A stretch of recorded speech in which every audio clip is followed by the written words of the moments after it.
nais natin ipaintindi sa taong bayan kasi ito COA report na po, sabi po ng COA, yung nung 2023 sa 735.39 billion ng pondo ng DepEd, nasa 37 billion lamang ang nagamit.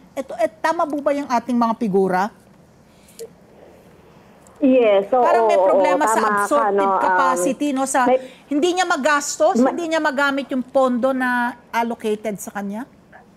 Yes, so medyo malaki yung yung unutilized na pondo ng Department of Education. So hindi namin maintindihan bakit ganon. No, bakit hindi nagamit ito? Kasi kung tutuusin nga, kulang pa nga itong mga budget na ito ng DepEd, no? Kung sa mga rekurso, sa mga textbook, sa mga halimbawa sa mga building, sa mga rooms, ay kulang pa nga talaga ito. Yung mga instructional material sa ating mga teachers ay kulang pa talaga ito. So, bakit ganun lang kaliit yung yung absorptive capacity? Wala pong lumabas na dahilan kasi nga it's either yung mga programs and projects po nila hindi implemented, delayed, partial lang. Ano po yung, hindi po ba lumabas yung dahilan kung bakit hindi po nila magastos? Yung ganong ang laki ng pangangailangan. Well, ang nabanggit lang ni Secretary Angara, no, parang late daw yung mga procurement process. After na parang inaantay nila yung approval ng budget, yung GAA for 2024. So, yung mga bidding, yung mga procurement ay ginaganap ng January. So, after na matapos na yung approval ng budget. Kaya ang nangyayari, nalilate tuloy yung procurement, nalilate yung bids and awards. Kaya ngayon, sinasabi nila na mababago na yon, no? So, as early as, bago mag-January, fourth quarter pa lang, ay sinasabi nila na mag-umpisa na sila ng mga bidding and mga procurement process. Ito na nga po. Tungayan na po natin kasi yung confidential funds ng Department of Education. Na kung sinabi nga natin yung absorptive capacity, kung underutilized, bagamat binigyan ng 735.39 billion na pondo, ang DepEd ay hindi po ito magastos. Yung on the other hand, yung confidential funds na binigay, 112.5 million fully utilized in 190 days. So 6 na buwan po, ubos yung confidential funds. So ang ito na naman din, parang portfolio din niya as Vice President, pati po yung confidential funds ng Office of the Vice President ay pinag-uusapan na rin, mainit na issue na rin po.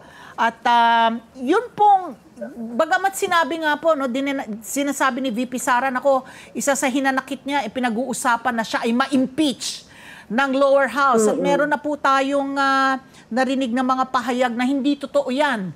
No, bagamat nababanggit, wala pong suporta ng liderato ng mababang kapulungan na ma-impeach po ang pangalawang Pangulo, the second highest official of the land. Kayo po, buhay po sa inyo. So, itong paggamit ng confidential funds ng Vice President, Office of the Vice President, para sa inyo is an impeachable offense. Ano pong ground?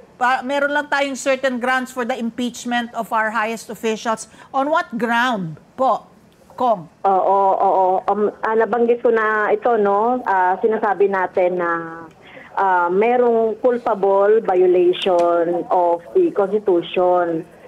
Tapos, syempre, yung trust ng ating public, betrayal of hindi public talaga, trust.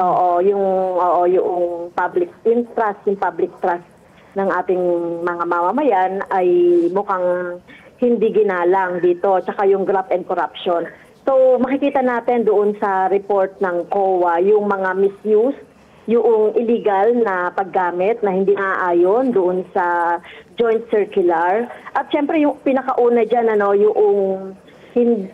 wala naman authorization ang ating Kongreso. Nagkaroon siya ng 125 na budget at nagastos na obliga. Kaya yun pa lang sa umpisa pa lang noong paghiling at paggamit nitong confidential funds. Doon meron ng problema sa Constitution kasi hindi mo pwedeng gastusin, gamitin ang pondo na hindi auto-authorize ng Kongreso. Kaya doon pa lang. Tapos pangalawa, yung meron ditong nakikita kaming graft and corruption. Isa din po kasi ito doon sa basis, no? Kasama ito doon sa betrayal of public trust. Kaya talagang pinagkatiwala or pinagkatiwala yung pondo sa iyo, ginastos mo ng 11 days. Pero based doon sa iyong mga sinubmit na mga dokumento, mga justification, ay mga hindi kapanipaniwala at hindi sumunod doon sa joint circular. So yun yung mga nakikita natin na pwedeng pagbasihan nitong sinasabi nating impeachment. Okay, so Kong France, kasi a few weeks ago, sinabi rin po yan ni VP Sara, no, na meron daw siyang mga kaibigan pa rin na natitira po sa Kongreso at sabi nga po niya, merong ugong-ugong na siya po ay ipapa-impeach. So are you confirming now or are you going to still, I mean, what would your statement be? Because you're saying na you find some impeachable offenses po, no, na ginawa po ng Office of the Vice President. So are you going now to move that, are you going to file cases against her po para ma-impeach po siya? Sa ngayon, pinag-aaralan pa ng makabayan itong mga basihan. Iniipon pa namin yung mga ebidensya para pag-file namin. Well, kami, kung hindi namin alam dito sa Kongreso ano yung mga move ng iba nating mga kasamahan dito, no, pero kami kasalukuyang nag-aaral kami doon sa sakali na merong mag-file o magpa-file kami. So, hindi malayo na magpa-file din kami kung sakaling meron na rin magpa-file galing naman sa majority. Let's get together. Sunnet 25. Sunnet 25.